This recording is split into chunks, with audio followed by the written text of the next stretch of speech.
Coming up on the Paper Talk today, we'll be looking at the appointment of Omar Berrada. I've never heard of him 3 days ago, and now I think he's the best signing Manchester United have ever made. Also, we'll be looking at potential incomings. Are United going to buy anyone this window? Let's find out.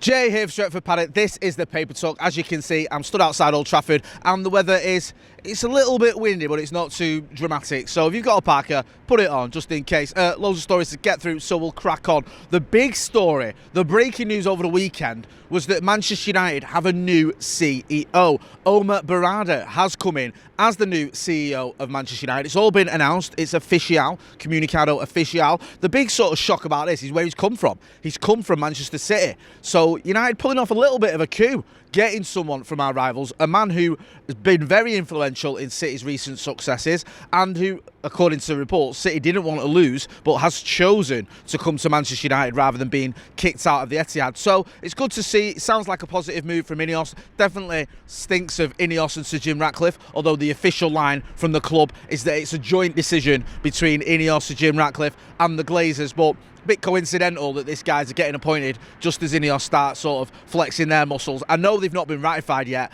but their 25% takeover has sort of got underway on it.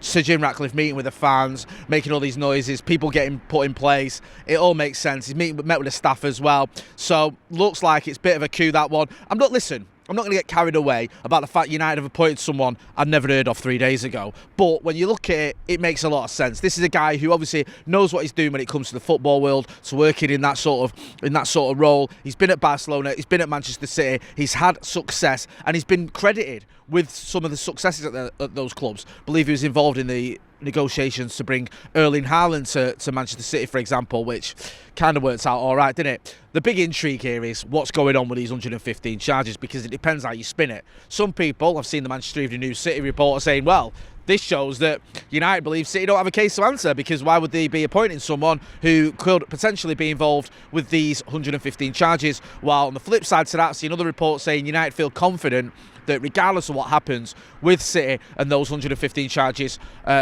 Omar Berrada wasn't involved in what City are being accused of. It's a minefield that I'm not going to get into. One thing I will say is I like the sort of stealthiness, if that's a word, of this appointment. Usually when something happens at United, it drags on for years. Remember under Ed Woodward, we were going to have a director of football. It went on for about 2 years, and then we ended up appointing, I think, was it John Murtagh from within. This was sort of broken at about 7 o'clock or whatever it was, 8 o'clock on a Saturday evening. I think David Ornstein in The Athletic had it, and by 9:30 the club had announced it and it was done. There was no leaks, there was no, oh, what's going on here, dragging on, and is this going to be this guy, is this going to happen? None of that. It was being reported, it's done.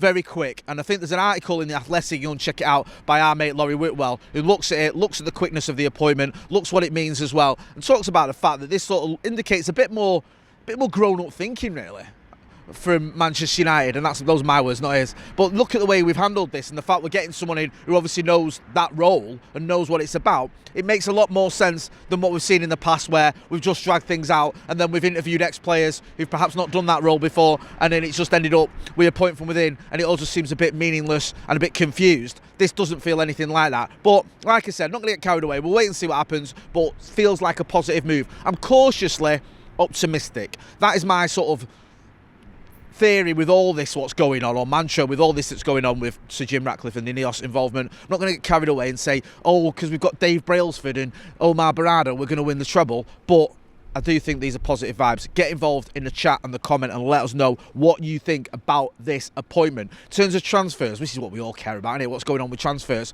Well, looks like Manchester United do have a real interest in Joshua Zirkzee from Bologna. Seeing this, I think Ben Jacobs was speaking about this. There is some real interest there. He's doing well this season, bagged a few goals, but we'll have to wait and see, more than a few, but we'll have to wait and see what happens with that one. It does feel a little bit like, oh, are we going just for Dutch players, or players who've been at the Dutch League again? I spoke about this in the Paper Talk yesterday. We'll have to wait and see what happens on that front. In terms of another transfer target, and this is someone who isn't coming from the Dutch League, he's coming from Bayern Munich, Eric Maxim Choupo-Moting. There's a report in the Manchester Evening News, and this has come from a journalist, I think, in France, saying that Manchester United have actually been in contact with Bayern Munich to bring Choupo-Moting to Old Trafford. He's not getting as many games this season because obviously Bayern Munich have got Harry Kane now. I think he's barely starting in the Bundesliga. He's got 3 or 4 starts in the Bundesliga. I think he's only got 3 goals in all competitions to his name, but like I said, he hasn't been playing many games. He's getting on a bit. He's in his mid-30s. Nothing wrong with that. Still a young man, but in terms of football, yeah, he's in the sort of the autumn of his career, shall we say. But United do need a striker. He could be available. There's still varying reports on just how keen Bayern Munich are to let him go, but possibly Manchester United could bring him in on loan in January. We do need a striker. We are so short up front. We've obviously got Rasmus Højlund, who has started scoring in the Premier League. He scored 2 in his last 2 games, which is great, but he hadn't scored in his first 18 games, whatever it was, in the Premier League, which is obviously a concern. We've also got Anthony Martial, who's been injured more or less all the season, and when he's not been injured, his performances have been anything from mediocre to underwhelming. You've got Marcus Rashford, who can play down the middle, but barring that goal at Nottingham Forest, doesn't look like he suits playing down the middle, and is much better on the left-hand side, and also isn't having the best of seasons anyway. And this is so frustrating from a fan point of view, because I spoke about this last season. I spoke about it ahead of the Liverpool game, or after the Liverpool game, where we went to Anfield and our striker was Wout Weghorst, who we brought in on loan, who scored, he ended up scoring no goals in the Premier League for Manchester United and had barely scored for Burnley the previous season, and was actually on loan Besiktas. He wasn't even coming from Burnley. Burnley sent him out on loan. That's how much they rated him, and we brought him in as our striker because we were so short of options, and we'd left ourselves in this sort of pickle where we had to bring someone in, and the only player we could bring in was someone who barely scored on a loan move. Same with Marcel Sabitzer, we brought him on a loan move as well. But just in terms of the strikers, it's just annoying that we got to this situation here where we're getting towards the end of the January transfer window and we've got almost no options again up front. Now you can argue, you can go, well, we didn't know that Rasmus Højlund was going to take a while to get going. We didn't know that Anthony Martial was going to get injured. Well, we did. We kind of did know those things. We knew that Rasmus Højlund was a youngster. It was obviously going to take him time to adjust to life in the Premier League.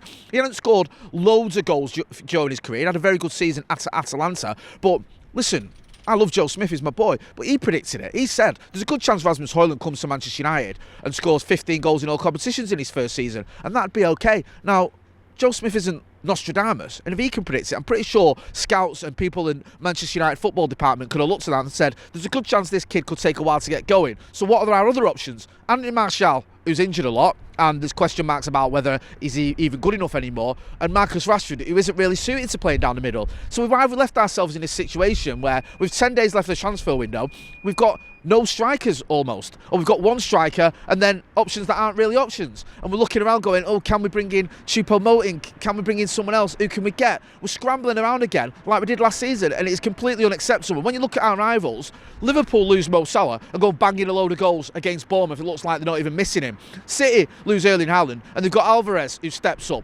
Our rivals have other options and we don't, and it is unacceptable for a club the size of Manchester United not to have options in attack.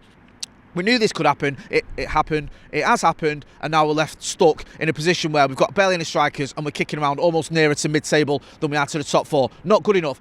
Just on a couple of other points as well, there's a couple of other stories doing the round. Cristiano Ronaldo apparently is encouraging his club Al Nassr to sign Casemiro in the summer. Casemiro, question marks about his future at Old Trafford. Is he going to get games? Is he still the player we thought he was? We'll find out pretty soon, won't we? Because he's coming back from injury. I don't think we're going to get too much of an indication in the game against Newport, but I think we've got Wolves shortly after that. That should let us know where Casemiro is up to in terms of his standards, his levels. Is he still the player? We hope he is. Even if he is, there's a good chance he might go in the summer. Apparently Sir Jim Ratcliffe and INEOS weren't too impressed with the fact we've given him a 4-year deal with a further option and spent 70 million quid on a 30-year-old. Doesn't make a lot of sense from a business point of view, which is what they've looked at as well, even though they are saying football is the priority, but it's still a footballing matter as well. So we'll have to wait and see what happens on that front. Also, if we can go backwards, if you'll forgive me, Dave Brailsford has left his role with the INEOS Grenadiers, whatever they're called, the cycling team. I'm sorry, I'm not well up on cycling, to focus on Manchester United, apparently, which is just what you'd expect. That's being reported everywhere, because I expect someone who's going to be overseeing things at Manchester United to have one job, and that be Manchester United, not to be moonlighting, doing other stuff with cycling. Forgive me if you're a cycling fan, but come on, let's be honest about it. Anyway, I'm going to leave it there. Don't forget to get involved in the comments and the chat. Don't forget to hit like, share, and subscribe. I want to get to 750,000 1,000 subscribers by the end of the season, and with your support we can do it. Going to be back later on today. We're going to have the Premier League P-Take with Adam McCullough and Joe Smith, and we'll have the Paddock podcast. You don't want to miss out on any of that good stuff. I've been Jay Motty. This has been the Paper Talk outside Old Trafford. Thanks for watching.